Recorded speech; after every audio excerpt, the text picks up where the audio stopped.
Halo, assalamualaikum kawan-kawanku peternak kambing Indonesia. Jumpa lagi dengan saya Ibrahim Dadung Awu, peternak kambing asli Banyuwangi.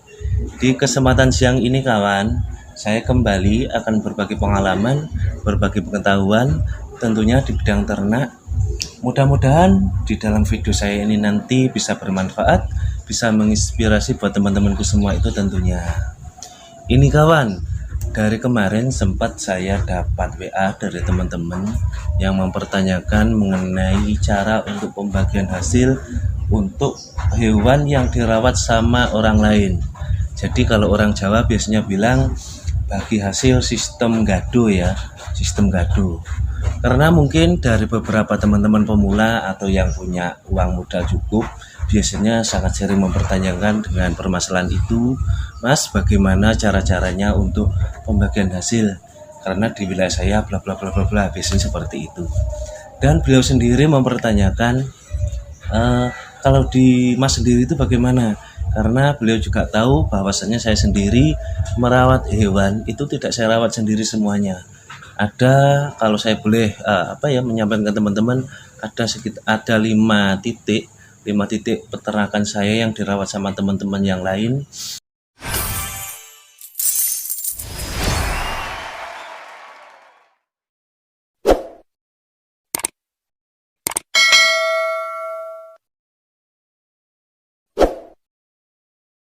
Sebelum video saya lanjut kawan, saya akan membaca dahulu request dari teman, karena kemarin sempat banyak teman-teman yang mempertanyakan, bahkan salah satunya beliau juga WA di nomor kontak saya langsung.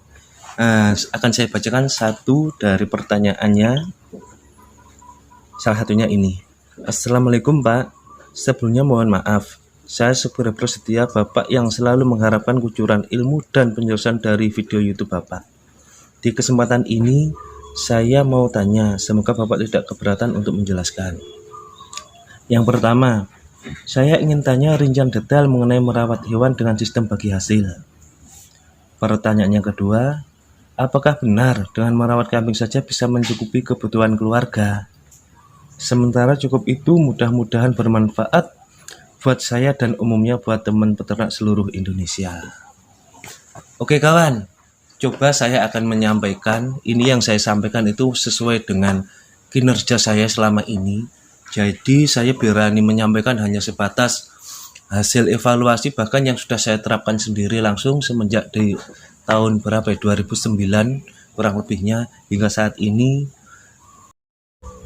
Sistem bagi hasil memanglah sangat menguntungkan bagi dua pihak, yaitu pihak si pemodal maupun pihak si perawat. Tapi di balik enaknya itu juga ada beberapa segi nggak enaknya ya terkadang ya. Karena biasanya itu si bagian pemodal yang terlalu berambisi itu bisa menyebabkan kefatalan. Berambisi dalam arti gini, beliau pas kebetulan punya modal banyak, ambisinya itu tinggi, mencari orang-orang yang mau merawat hewannya, dan dia itu asal pilih, tidak menyeleksi dulu siapa nantinya yang diutus untuk merawat hewannya. Bahkan terkadang yang sering terjadi itu memanglah seperti itu. Pokok ada orang yang mau merawat, langsung saja dia belikan hewannya tanpa berpikir banyak dahulu. Ketika sudah berjalan 1 atau 2 tahun, biasanya itu ketika dikembalikan sama perawatnya atau perawatnya sudah nggak sanggup, nah itu yang jadi beban bagi si pemodal ya, sangat jadi beban. Dia belum siap untuk merawat hewan, tapi hewan sudah dikembalikan keseluruhan. Mau dipelihara dia kesulitan, mau dijual dia pun juga berpikir banyak, mungkin antara rugi atau hasil itu belum tentu, soalnya itu biasanya seperti itu. Lebih mudahnya menurut saran saya, kita bagi hasil itu jangan terlalu berambisi. Kita amati dulu siapa nanti yang mau merawat, dia serius enggaknya, dia bersungguh-sungguh atau enggak. Ketika sudah kelihatan bersungguh-sungguh, okelah kita belikan satu orang atau satu keluarga itu, kalau bisa itu sekitar 7 induk, 1 bejantan. Karena itu menurut saya itu yang sangat sesuai untuk menguji si perawat. Kalau memang si perawat itu mau yang bekerja itu bersungguh-sungguh hasilnya memuaskan, oke lah, sekemampuan beliau itu kita belikan hewan berapapun itu tetap akan sesuai, akan menguntungkan dan tidak mengkhawatirkan itu tentunya. Kalau saya sendiri, kebetulan saya ada 5 titik perawat khusus merawat induk-induk milik saya. Dari 5 titik itu anggap saja per orang saya kasih 7 ekor. Oke ya, biar lebih jelas, biar lebih detail saya tulis di buku ya. Saya rincikan baik dari hasil maupun penjelasan biar lebih mudah. Ini bentar, saya ambil pulpen. Sebelumnya ngopi dulu lah biar nggak sepaneng ini. Alhamdulillah ngopi. Gini kawan, kebetulan saya punya 5 titik kandang atau penggado. Ada 5, 1, 2, 3, 4, 5. Rata-rata si penggado saya atau yang merawat hewan saya itu saya kasih 7 induk 1 bejantan. Jadi per keluarga itu saya kasih 7 induk 1 bejantan.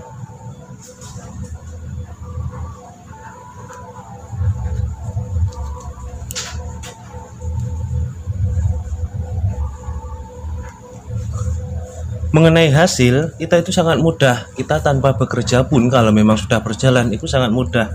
Dari ke-7 induk ini kalau dirawat orang 5 itu sudah jelas ada 35 ekor. Sedangkan jangka untuk melahirkan biasanya itu kan tiap 7 bulan sekali si induk itu pasti melahirkan. 7 bulan sekali saya anggap saja mendapatkan keuntungan itu kalau per induknya per ekor itu membuahkan hasil 1 ekor saja. Kita nggak usah berambisi peranakannya sangat banyak ya, 1 ekor saja. Berarti kita tiap 7 bulan sekali mendapatkan 35 ekor. Di 35 ekor ini gimana cara untuk bagi hasilnya? Biasanya rata-rata saya mengambil dari semua peranaan. Semisal ini ya, dari 1 orang. Kebetulan 1 orang itu merawat 7 induk, mempunyai anak anggap saja satu-satu semua. Jadi ada 7. Di 7 ini baik jantan maupun betina calonnya, ketika si induknya sudah melahirkan lagi, ini otomatis kan saya ambil. Jadi usahakan semuanya itu kita ambil. Dari 7 tersebut saya ambil dan saya nominali uang. Oke lah, semisal per ekornya saya nominali uang 1 juta. Berarti per orang itu mendapatkan uang 7 juta. Kita bagi hasil yang 50% milik kita, 50% miliknya beliau yang merawat. Bagi hasilnya seperti itu. 50% otomatis beliau mendapatkan kalau kali 1 juta dan 7 juta. Berarti ketemunya ada 3,5 juta. Kita mengeluarkan uang 3,5 juta untuk membeli dari hasil kinerjanya beliau.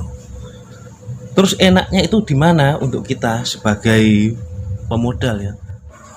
Sebagai pemodal itu enaknya kita bisa mendapat hasil peranaan yang super, yang bagus, sesuai dengan induknya, sesuai dengan bejantannya, dan nantinya kita bisa penggemukan. Makanya saya sering menyampaikan ke teman-teman, usahakan kita itu penggemukan dari hasil breeding sendiri. Bisa dibayangkan kawan, kalau kita punya 35 induk ekor saja, kita tuh tiap 7 bulan sekali mempunyai 35 ekor dari hasil breeding sendiri. Walaupun dari 50% kita beli untuk bahasa menyusui ya, menyusui dari si perawat, tapi kita tetap untung. Keunggulan kita dapat bisa memilih peranaan induk dari induk-induk yang super, bejantan yang super, itu tentunya. Rincian tersebut itu padahal kalkulasi ketika 1 ekor, 1 induk mempunyai 1 anak. Padahal di lapangan itu berbeda. Biasanya di lapangan itu tiap induk itu mengeluarkan 2 keturunan, bahkan ada yang keturunan. Anggap saja kita kasih 2 aja ya peranaan. Peranaan itu ketika 2, otomatis per induknya bisa dikalikan 2 menjadi 70 ekor. 70 ekor hasil dari peranaan sendiri. Itulah keunggulannya. Bayangkan kawan, ketika kita setiap 7 bulan sekali mempunyai 70 anak yang kita gemukan dari hasil breeding sendiri. Ya alhamdulillah, pastinya nanti akan membuahkan hasil yang sangat-sangat cukup istimewa itu tentunya. Walaupun di 70 ekor ini semuanya tidak jantan, termasuk betina maupun jantan, itu semuanya tetap kita syukuri karena semuanya itu membuahkan hasil yang cukup istimewa. Toh padahal kita pun juga modal cuma 50% dari peranaan tersebut.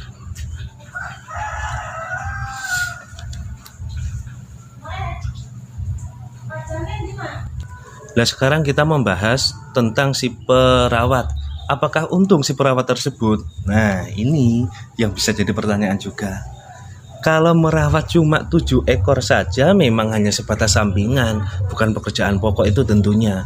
Uang hanya cuma 7 induk, 1 pejantan itu gimana ya? Semisal bekerja pun cukup dengan di waktu-waktu luang sajalah merawatnya, nggak begitu mengeluarkan waktu yang lama kan. Kenyataannya teman-teman yang merawat hewan saya itu semuanya itu masih bisa bekerja. Beliau itu tiap hari itu buruh di tetangga-tetangga dan sebagainya, tapi masih mampu untuk merawat hewan saya. Dan alhamdulillah selama ini hewannya semuanya sangat maksimal.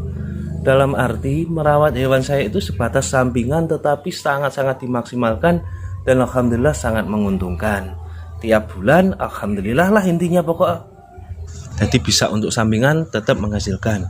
Semisal beliau merawatnya maksimal atau bersungguh-sungguh, tiap 7 bulan sekali per orang itu mau mendapatkan 14 ekor. 14 ekor dengan nominal anggap saja harga 1 jutaan, berarti ketemunya di 14 juta. 14 juta kita bagi 2, yaitu per bulan berarti dia mendapatkan 1 juta. Soalnya dari operasional yang lain-lain itu setidaknya si pemodal harus membantu.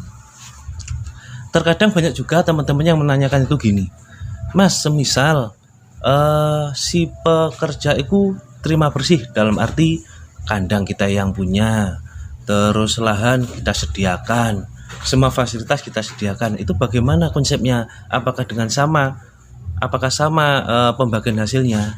Nah itu gini menurut saya. Semisal oke lah 1 orang kita kasih kalau semua peralatan konsepnya sudah tertata itu kan nggak cukup dengan 7 ekor. Dia itu per orang menurut saya itu mampu untuk merawat 100 ekor keseluruhan. 100 ekor keseluruhan. Kalau 100 ekor anggap saja induk 35 lah. 35 itu ketemunya nanti di kurang lebih 100 ekor karena dari peranaan-peranaan tersebut juga berkembang ya. Jadi 35 induk ditambah 70 kan sudah jelas 100 ekor. Ini mampu untuk 1 orang. 1 orang kinerja dengan fasilitas full, termasuk salah satunya rumputan sudah ditanamkan, mesin sudah ada dan sebagainya. Kalau sifatnya bagi hasil bagaimana? Ya itu gini menurut saya ya, kita tetap persentase. Yang pertama persentase yaitu 40% itu miliknya si pekerja ya. 40% itu si pemodal.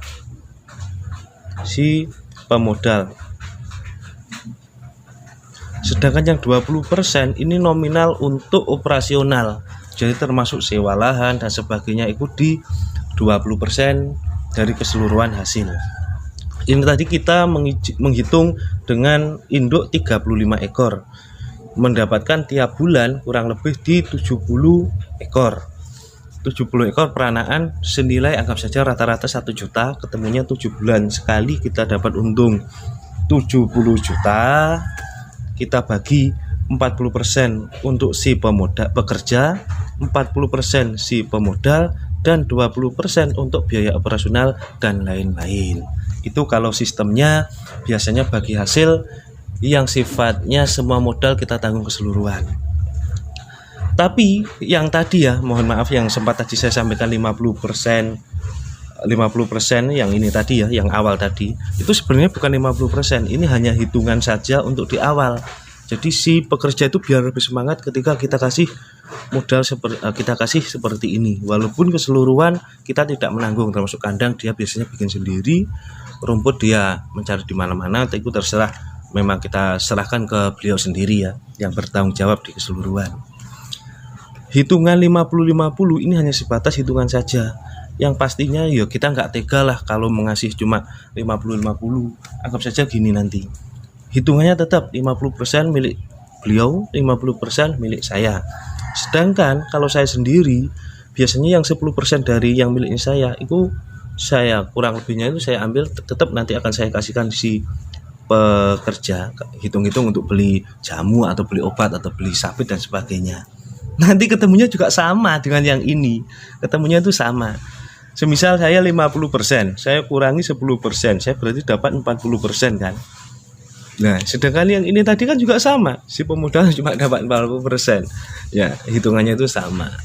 Kenapa saya memilih hitungan seperti ini? Gini, menurut saya ya. Bentar. Selain kita itu bisnis, setidaknya itu kita itu berusaha untuk jadi orang yang lebih bermanfaat lagi. Kita bisa memberi peluang kerja untuk teman-teman dan sebagainya lah. Intinya kita itu harus jiwa sosial, usahakan seperti itu. Kita punya modal, kita sama pangeran itu, kita sama Tuhan dikasih modal, dikasih rezeki yang cukup, lumayan, alhamdulillah. Nah itu cara mewujudkan rasa syukur, salah satunya seperti ini kawan. Kita berusaha untuk membantu sesama teman yang sekiranya itu memang benar-benar membutuhkan. Kita tidak melulu yaitu mencari hasil terus, mencari keuntungan. Rezeki ingat ada yang ngatur. Walaupun kita itu muluk-muluk, kalau rezekinya cuma situ ya enggak lebih. Cuma sebagai manusia kita tetap wajib ikhtiar dan berusaha dan berdoa. Apalagi kita bisa bermanfaat kepada teman-teman semua, itu menurut saya lebih istimewa lagi. Itu salah satunya. Terus gini, ada beberapa saran untuk teman-teman ya. Kalau teman-teman itu inginnya cuma ambil keuntungan saja tanpa ikut terjun di ternak, itu menurut saya sangat rugi. Dalam arti gini, semisal oke lah kita nggak usah merawat sama sekali, kita kasihkan di teman-teman, kita bagi hasil hewan, kita sudah menyeluruh, ada puluhan orang yang merawat, puluhan titik, kita nggak usah merawat sendiri. Menurut saya itu eman. Kenapa kok bilang eman? Yang seharusnya peranaan itu kita bisa merawat, kita bisa mengembangkan, tapi kok nggak kita lanjutkan, itu sangat eman. Itu potensi yang sangat bagus soalnya menurut saya. Hasilnya pun insya Allah istimewa sangat itu, insya Allah ya. Selain kita dapat untung, tetap menikmati keseluruhan dari kesemuanya. Itu salah satunya. Gini kawan, makanya itu jangan heran ya ketika teman-teman itu silaturahim ke rumah saya, teman-teman melihat, Mas semuanya itu cuma penggemukan ya, nggak ada breedingnya ya. Mungkin banyak teman-teman yang seperti itu, banyak teman-teman yang silaturahim terus mempertanyakan itu. Bahkan di kolom komentar itu biasanya banyak yang bilang itu gini, Mas sendiri itu sering mengarahkan ke teman-teman untuk breeding dan sebagainya, sedangkan Mas sendiri kok malah tidak. Mohon maaf, jangan salah kawan. Sebenarnya saya itu fokusnya itu breeding. Cuma breeding saya rawatkan ke teman-teman itu. Dan hasilnya dari peranaan tersebut saya gemukkan di kandang induk. Ini kandang saya di belakang saya ini. Kandang konsepnya makanya kan gini. Konsep milik kandang saya itu kan konsepnya itu kandang penggemukan, bukan kandang breeding ya.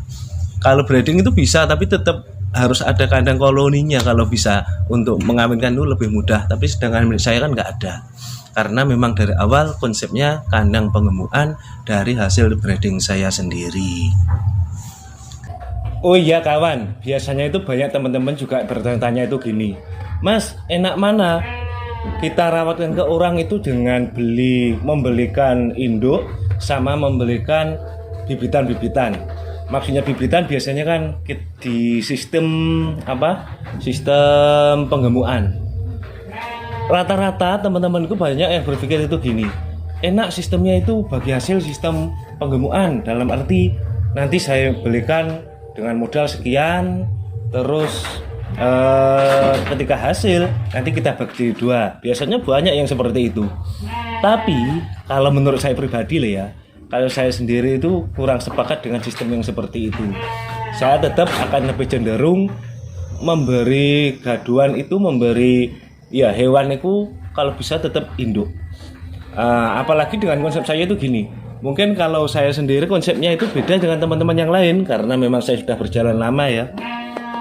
Kalau saya sendiri memberi gaduan kepada orang yang baru itu bukan lah berarti saya beli lagi, itu bukan. Saya mengembangkan ternak itu cukup dengan anggap saja modal awal saja. itu untuk selamanya. Jadi hewan yang saya kembangkan, semisal ya, ini semisal si A sudah saya kasih hewan, terus selama beberapa bulan dia melahirkan, ada yang betina dan sebagainya. Kemudian ketika ada si B masuk minta gaduan, minta rawatan lagi, kita nggak usah repot-repot membelikan, kita kasih yang dari peranaan tersebut. Dari peranaan tersebut, oke, kita limpar di si B. Dari si A dan si B sudah, nanti berkembang lagi, kita kasih lagi ke si C. Berkembang lagi kita kasih ke si habis C, D dan sebagainya, dan seterusnya itu kalau bisa. Intinya kita modal cukup satu kali, dan modal itu pun sudah kembali dari dulu-dulu. Kalau saya seperti itu cara mengembangkan dari hasil ternak sendiri. Nah, ini kebetulan juga pas hari ini ya. Hari ini ada temen yang minta gaduan lagi. Ini hewan di kandang saya, rencana yang induk-induk yang kemarin sempat saya videokan ke teman-teman, itu sebagian besar saya kasihkan ke teman, saya gaduhkan. Jadi merawatnya biar dirawat teman, nanti hasilnya saja saya yang mengelola di sini. Bukan berarti sok apa ya, ngakali bahasa Indonesia nih nopo niku. Ngapunten. Mboten, niki mboten sifatnya itu bukan ngakali no mboten. Ini memang sifatnya kita mengembangkan usaha tapi bisa memberi manfaat kepada orang lain. Ini ya saya lihatkan hewan yang rencana hari ini saya kirim ke teman yang perawat baru. Ini perawat baru, saya lihatkan. Ini kawan, hewan yang saya pelihara dari kemarin, yang sudah sempat saya tunjukkan ke teman-teman. Di kali ini, di hari ini, alhamdulillah dengan senang hati pindah di kandang lagi, pindah tempat, pelebaran kawan, pelebaran. Jadi memperluas jaringan. Semakin banyak kandang, insya Allah semakin banyak pula keuntungan yang didapat. Kembali ya seperti ini yang saya sampaikan tadi, ikhtiar ya, ikhtiarnya lantarannya seperti ini. Lihat kawan induknya, induk super yang kesukaan ini. Induk-induk pilihan. Ini ada 2 induk dan 3 doro, 1 pejantan. Rencana hari ini saya kirim dulu. Lihat induknya.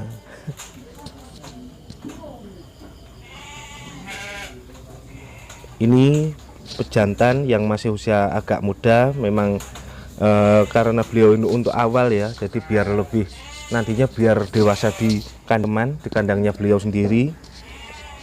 Calon pejantan super, tapi usia kurang lebih sudah sekitar 11 bulanan. Kalau yang ini induk yang sempat saya review kemarin, saya tunjukkan ke teman-teman juga, induk super saya. Rencana pindah kandang hari ini kawan. Insya Allah yakin pasti berkembang lagi, lebih berkembang lagi. Saya lihatkan dulu hewannya. Nah, usia sudah tua sih, tapi masih sangat produksi ini, sangat bagus ini. Lihat. Oke kawan, mungkin cukup itu dulu pertemuan pada kali ini. Mudah-mudahan di semua video saya tadi bisa bermanfaat, bisa menginspirasi buat teman-temanku semua itu tentunya. Kurang lebihnya saya mohon maaf. Akhirul kalam, billahi taufiq wal hidayah. Assalamualaikum warahmatullahi wabarakatuh. Sampai jumpa di episode selanjutnya.